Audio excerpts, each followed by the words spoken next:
Hello friends, आपका हमारे channel home science competition में स्वागत है। आज हम लोग अगर टेक्सटाइल की बात करें तो आज हम लोग वस्त्र विज्ञान का अध्ययन करने जा रहे हैं। वस्त्र विज्ञान को पढ़ने से पहले हम लोग इसके इतिहास को, फिर महत्व को और आवश्यकताओं को जानेंगे। फिर आगे धीरे धीरे इस चैप्टर को इस पूरे ही सिलेबस को जो टीजीटी पीजीटी नेट में है पूरा ही धीरे धीरे कंटिन्यू करेंगे।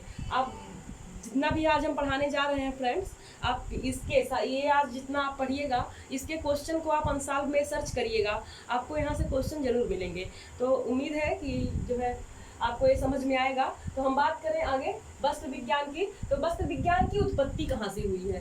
तो इसकी उत्पत्ति लैटिन शब्द, आप जानते ही ये लैटिन शब्द है, तो इसका अर्थ होता है रेशों से कपड़ों तक। इसकी बात करें तो इसका अर्थ हो जाएगा रेशों से कपड़ों तक। अब इसके इतिहास की अगर बात करें तो सबसे पहले वस्त्र का इतिहास बहुत पुराना है, आप जान रहे हैं। अगर सबसे पहले वस्त्र विज्ञान के इतिहास की बात करें फ्रेंड्स, तो आप जान रहे हैं प्राचीन टाइम से जब मानव वस्त्र के बारे में कुछ नहीं जानता था, धीरे धीरे उसको आवश्यकता महसूस हुई। सबसे पहली आवश्यकता उसके सुरक्षा की थी। सुरक्षा में किससे प्रोटेक्ट होना चाहता था? तो सबसे पहले मौसम से, कभी सर्दी है कभी गर्मी है, मौसम से उसको प्रोटेक्ट होना था, सुरक्षित होना था।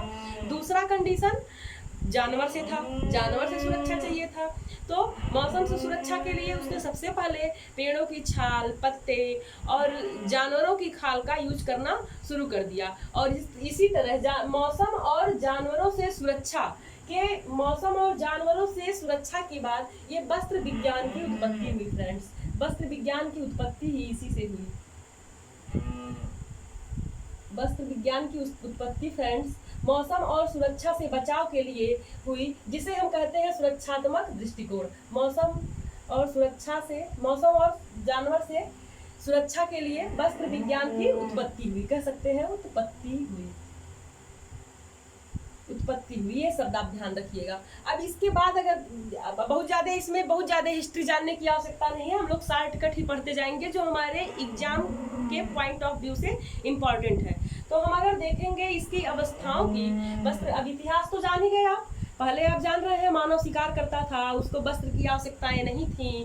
धीरे धीरे वस्त्रों का विकास होता गया। पहले शुरू हुआ पेड़ों के छाल से, पत्तों से, जानवरों के खाल से, और इसके बाद धीरे धीरे कई सारे सिद्धांत विकसित हुए।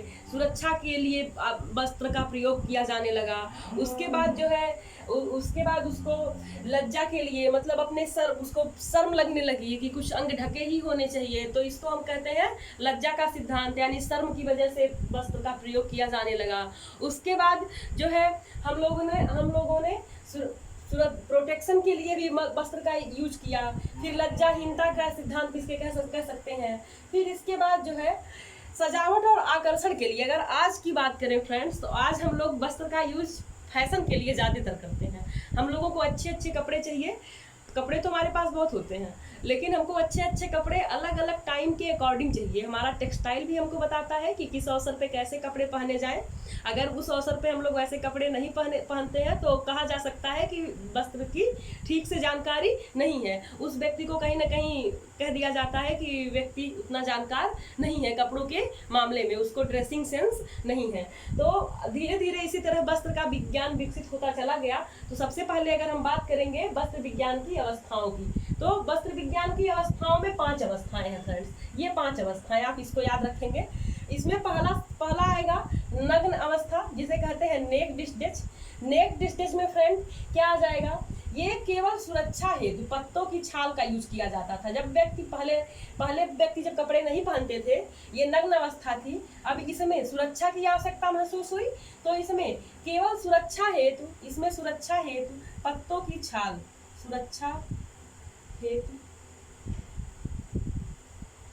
इसमें सुरक्षा हेतु पत्तों की छाल का प्रयोग करता था व्यक्ति। पत्तों एवं पेड़ों की छाल।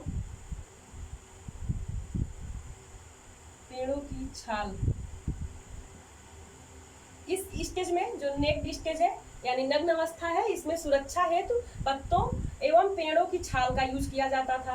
अब अगला स्टेज है शिकार की अवस्था। जब व्यक्ति शिकार करने लगा, आपको पता है फ्रेंड्स, पहले का मानव जो है कंदमूल फल पे डिपेंड था, धीरे धीरे जानवरों का शिकार करने लगा। अब शिकार के बाद उनके खाल को निकाल के वस्त्र के रूप में भी प्रयोग करने लगा, तो इसे हम कहते हैं शिकार की अवस्था। इस शिकार की अवस्था में वस्त्र के रूप में जानवरों की खाल का यूज होने लगा फ्रेंड्स।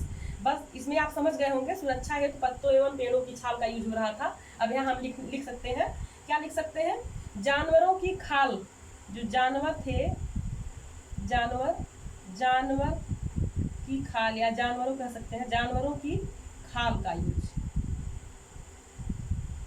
खाल का प्रयोग किसके लिए, वस्त्रों के लिए करते थे, प्रयोग करते थे। अब इसके बाद अगला स्टेज है खेती की अवस्था। जब मानव शिकार करने लगा, आपको पता है, अगर आप बायोलॉजी पढ़ेंगे या मानव विकास का जो सिद्धांत है, मानव विकास की थ्योरी, उसमें आपको पता है कि व्यक्ति जब शिकार करता था, कभी जंगल में आग लग गई, तो आपको पता ही है इतिहास, आग लग गई थी तो भुना हुआ मांस खाने लगा, तो फिर कैसे कैसे कृषि होने लगी। अब कृषि जब हो रही थी फ्रेंड्स, तो कृषि के बाद की अवस्था है, कृषि जब होने लगी, धीरे धीरे उसमें अनाज उगाए जाने लगे, तो अब कृषि में, अब जाहिर सी बात है फ्रेंड्स, तो इसमें प्राकृतिक रेशों का विकास होगा, सारी चीजों की खेती हो रही है, तो वस्त्र का भी महत्व धीरे धीरे समझ में आने लगा है लोगों को, तो इसमें खेती भी हो रही है। तो यहीं से शुरुआत होती है प्राकृतिक रेशों के विकास की। प्राकृतिक रेशे कौन कौन से हैं, हम लोग आगे पढ़ेंगे कि प्राकृतिक रेशे कौन कौन से होते हैं, और हमारे प्राकृतिक रेशे हम कितने कॉस्टली होते हैं, और हमारे जीवन में इनका कितना महत्व है, हम लोग रेशों के वर्गीकरण में पढ़ेंगे। लेकिन ये पॉइंट आप याद रखेंगे फ्रेंड्स कि प्राकृतिक रेशों का विकास कहाँ से हुआ, तो ये प्राकृतिक रेशों का विकास कृषि की अवस्था, जो कृषि स्टेज है, फार्मिंग स्टेज है, यहाँ से हुई। अब अगला देखेंगे सामाजिक अवस्था। अब देखिए फ्रेंड्स, एक तो नग्न अवस्था थी, धीरे धीरे मानव का विकास हुआ तो शिकार की अवस्था आई, इसके बाद भी विकास हुआ तो कृषि की स्टेज आई। अब इसके बाद जब व्यक्ति खेती करने लगा तो उसको लोगों की जरूरत पड़ने लगी, सबसे मेल जोल होने लगा, ठीक है, समाज में व्यक्ति रहने लगा, तो कुछ सामाजिक आवश्यकताएं होती हैं, कुछ समाज की नीड होती है, उसके अकॉर्डिंग व्यक्ति को चलना होता है। हमारा होम साइंस तो हमको ये भी सिखाता है ना। तो अब ये कृषि की अवस्था के बाद ये शिकार की अवस्था आ गई फ्रेंड्स। शिकार की अवस्था के बाद कृषि की अवस्था, और इसके बाद अब सामाजिक अवस्था। सामाजिक अवस्था में फ्रेंड्स, सामाजिक अवस्था में इसमें सबसे पहले इसका विकास कहाँ पे हुआ, तो 3 देशों में, पहले भारत में, मिस्र में, और आप समझते हैं जो कितनी सारी सभ्यताएं विकसित हुई जब हम इतिहास पढ़ते हैं, हड़प्पा सभ्यता, सिंधु सभ्यता, मिस्र की सभ्यता। तो इसमें 3 देश सबसे पहले हम जानेंगे, एक भारत, मिस्र और यूनान। यहाँ पे सबसे पहले सामाजिक विकास हुआ था, सामाजिक अवस्था जिस हम पढ़ते हैं, जो भारत, मिस्र और यूनान, ठीक है फ्रेंड्स। तो यहाँ पे सामाजिक अवस्थाओं को ध्यान में रखते हुए वस्त्रों का यूज किया जाने लगा। अब इसके बाद आता है आधुनिक अवस्था, जिसमें हम लोग हैं। हम लोगों की क्या डिमांड है, हम लोगों को तो सुंदर लगना होता है, अलग अलग टाइम पे अलग अलग ड्रेस कैरी करने होते हैं। तो अब ये है वैज्ञानिक अवस्था या आधुनिक अवस्था कह सकते हैं। इसी में विकास होता है संश्लेषित रेशों की। आज तो आपको पता है कि अगर ये प्राकृतिक रेशे ना रहें तो भी वस्त्र बन सकते हैं। क्यों? क्योंकि आज का विज्ञान इतना आगे निकल गया है, कार्बन, हाइड्रोजन, नाइट्रोजन आदि सारे रसायन का प्रयोग करके इतने सारे रेशे डेवलप हो गए हैं कि पता ही नहीं चलेगा कि वो किस रेशे का वस्त्र है। अगर हम लोग कभी दुकान पे जाते हैं तो हम लोग खुद ही कंफ्यूज हो जाते हैं कि ये कौन सा फाइबर है, कौन सी फैब्रिक है, ठीक है, उसको पहचानना मुश्किल हो जाता है, क्योंकि विज्ञान आज बहुत आगे निकल चुका है। तो 5वीं अवस्था होती है फ्रेंड्स आधुनिक अवस्था। इसी में विकास होता है संश्लेषित रेशों का। तो संश्लेषित रेशों का विकास किस में हुआ? आधुनिक अवस्था में। यहाँ से इरेज कर दें। इसी में विकास होता है संश्लेषित रेशों का।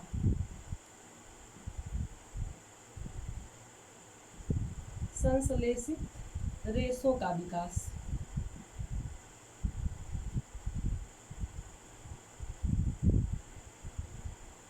संश्लेषित रेशों का विकास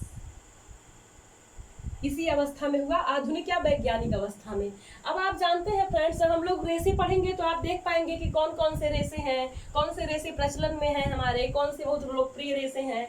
अब इसमें हम लोग देखेंगे, अब ये आधुनिक अवस्था है तो इसमें संश्लेषित रेशों का विकास होगा। इसी में मशीनीकरण, पहले आप जानते हैं भारत में कितने सुंदर सुंदर वस्त्र बनाए जाते थे, हाथों से बुनाई होती थी। यहाँ तक कि आज़ादी से पहले जो यहाँ के कई सारे डिजाइनर थे यहाँ पे, उसी वो जो हमारा वस्त्र विज्ञान था या वस्त्र का क्षेत्र था, वस्त्र उद्योग था, इतना ज़्यादा डेवलप था कि लोगों के घरों में जो है कपड़े बनाए जाते थे और इतने सुंदर सुंदर वस्त्र बनाए जाते थे कि अंग्रेजों के टाइम पे जब अंग्रेज यहाँ आए तो देख करके वो हैरान रह गए। और सबसे पहले हम लोगों को, मतलब हमारे देश को गुलाम बनाने के लिए उन्होंने हमारा उद्योग धंधा ही चौपट किया था। तो अगर हम अपने यहाँ बात करें तो यहाँ पे तो हाथों से, फिर धीरे धीरे मशीनीकरण की व्यवस्था होने लगी फ्रेंड्स। मशीन, अब जब धीरे धीरे दूसरे देश के लोग आ गए तो यहीं से जो है आधुनिक अवस्था में ही मशीनीकरण का विकास हुआ। यहाँ से मिटा देते हैं, यहीं से आप जान पाएंगे कि इसी स्टेज में मशीनीकरण का भी विकास हुआ।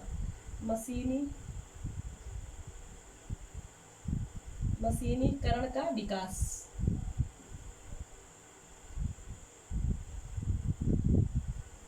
इसी स्टेज में आधुनिक अवस्था में ही मशीनीकरण का विकास हुआ और संश्लेषित रेशों का भी इसी में विकास हुआ। ठीक है, अब ये जो संश्लेषित रेशे हैं, इनकी अगर हम बात करें तो इनके कई सारे फायदे होते हैं। ये रेशे ऐसे हैं कि ये जो है प्राकृतिक रेशों को भी फेल कर देते हैं। क्यों? क्योंकि इनका रखाव और उत्पादन काफी इजी होता है और जैसा रेशा चाहे वैसा इसको बना सकते हैं। तो इसके दो फायदे होते हैं, एक तो इसका रखरखाव आसान है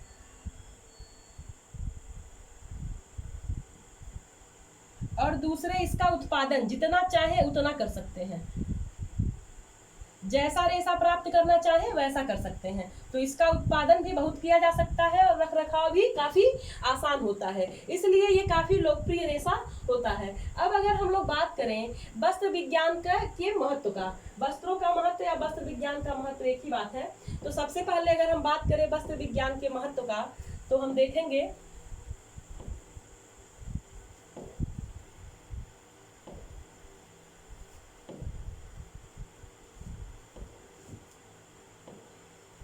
वस्त्र विज्ञान के महत्व की अगर हम बात करें, यहाँ महत्व लिख दे रहे हैं, तो पहला महत्व आता है क्या? पहला महत्व आता है यहाँ पे शरीर आवरण के लिए। ठीक है, पहला जो है वस्त्र हमको इसलिए चाहिए कि हमको शरीर ढकना है, तो पहला महत्व आता है शरीर आवरण के लिए।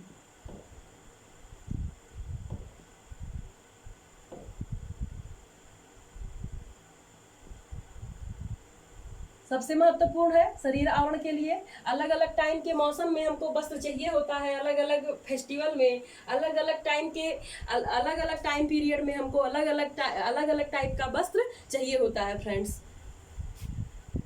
आपको पता ही है फ्रेंड, शरीर आवरण के लिए आज का टाइम कितना सुसंस्कृत और विकसित हो गया है, तो उसको वस्त्र की आवश्यकता है। लेकिन पहले के टाइम में मानव विकसित नहीं था, उसको शर्म लाज का बोध नहीं था, तो उसको वस्त्र की आवश्यकता नहीं थी, वो सुरक्षा को ध्यान में रखते हुए वस्त्र पहनता था। लेकिन आज का मानव सभ्य हो गया है, उसके मूल्य हैं, उसकी प्रतिष्ठा है, तो वो अलग अलग प्लेस पे अलग अलग टाइम में अलग अलग टाइप का वस्त्र पहनना पसंद करता है। अगला हम देखेंगे मौसम से सुरक्षा। आपको पता है फ्रेंड्स, गर्मी के मौसम में हमको सूती कपड़े चाहिए, हल्के रंग के कपड़े चाहिए, और ठंडी के मौसम में गर्म कपड़े और गहरे रंग के कपड़े चाहिए, जैसे ऊनी, टेरी वूल और फलानेल के कपड़े हमें चाहिए, क्योंकि हमको सर्दी से बचना है। और गर्मी के टाइम पे हमको हल्के रंग के कपड़े पहनने चाहिए, जिससे हमको मौसम से सुरक्षा मिल सके और आराम मिल सके। अगला है शारीरिक सौंदर्य एवं आकर्षण बढ़ाने में।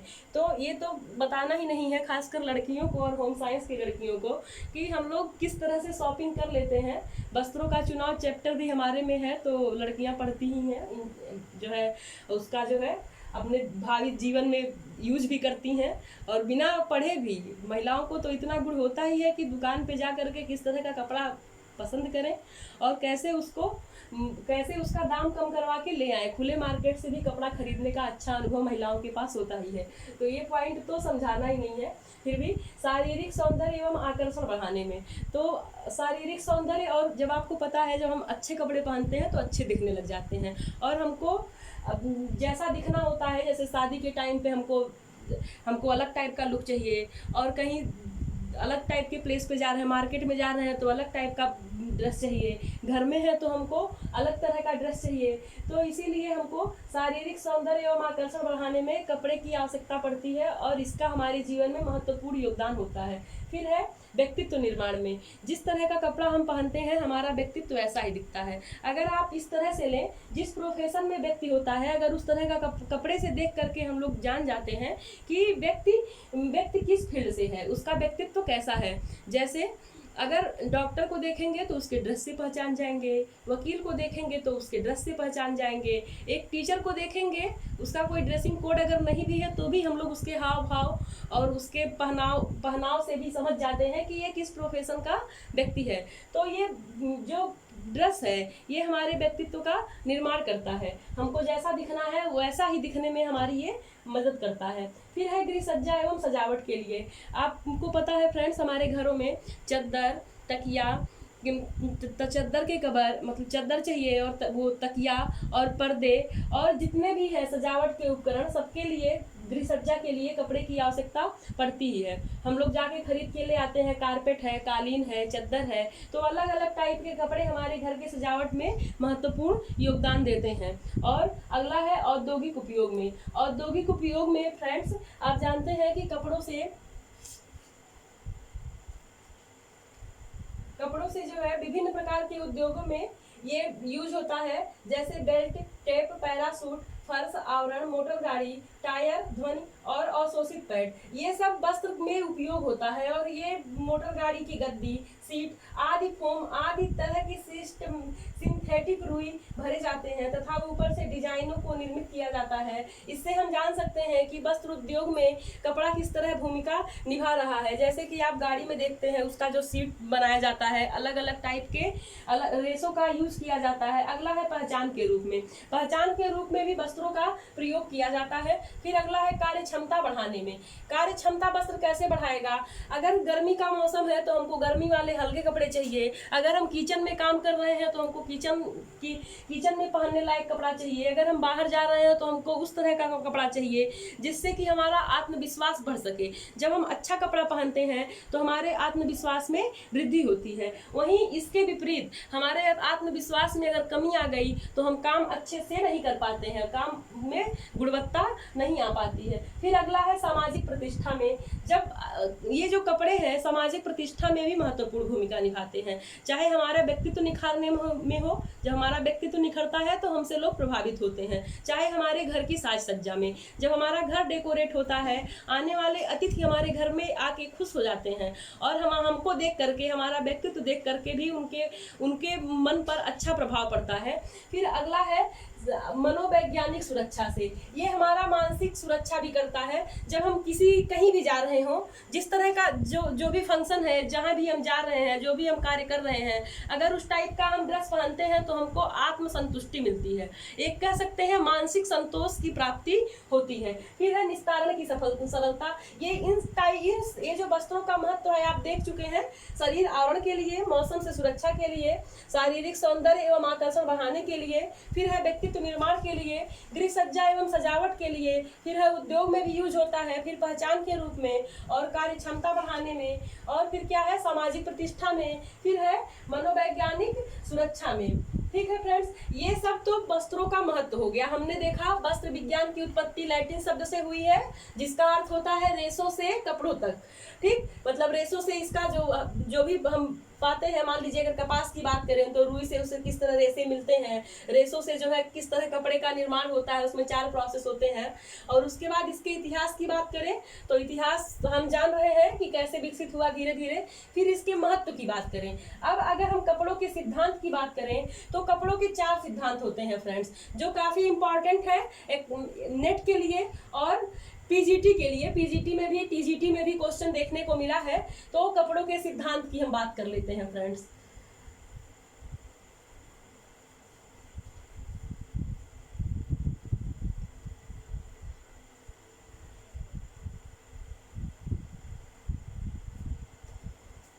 कपड़ों के सिद्धांत की अगर बात करें तो कपड़ों के सिद्धांत में 4 सिद्धांत मुख्य है।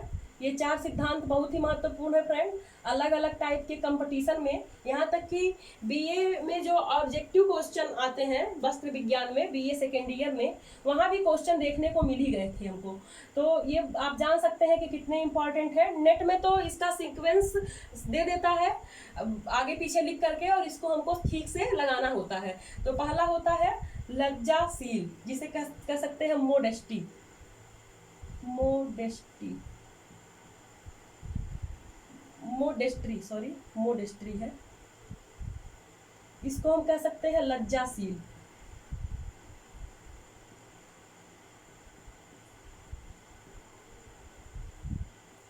कुछ लोगों का मानना है कि ये लज्जाशील मतलब पहले ही शर्म की, जब हमको लगा कि हमको कपड़ा पहनना चाहिए, हमको अपने अंगों को ढकने की आवश्यकता महसूस हुई, तो ये लज्जा के सिद्धांत को लोग मानने वाले बहुत से लोग हुए। और दूसरा होता है लज्जाहीन, ये अनमोडेस्ट्री होता है। ये 4 सिद्धांत हैं जो बहुत इंपॉर्टेंट है।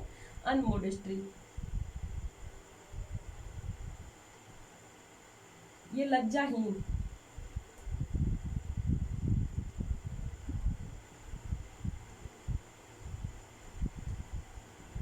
लज्जाहीन। और अगला आता है फ्रेंड्स, अगला है प्रोटेक्शन, जिसे हम कह सकते हैं सुरक्षात्मक, प्रोटेक्ट, इसको हम कह सकते हैं सुरक्षा या सुरक्षात्मक।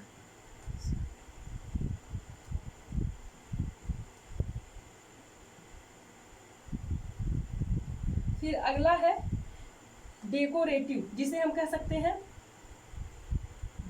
सकते हैं सजावट, सजावट या आकर्षक।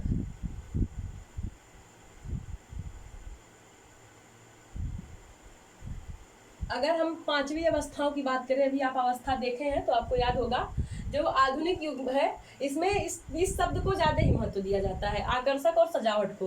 तो अगर हम बात करें इन 4 सिद्धांत की, तो ये दे देता है सीक्वेंस, इसको आपको याद करना होता है।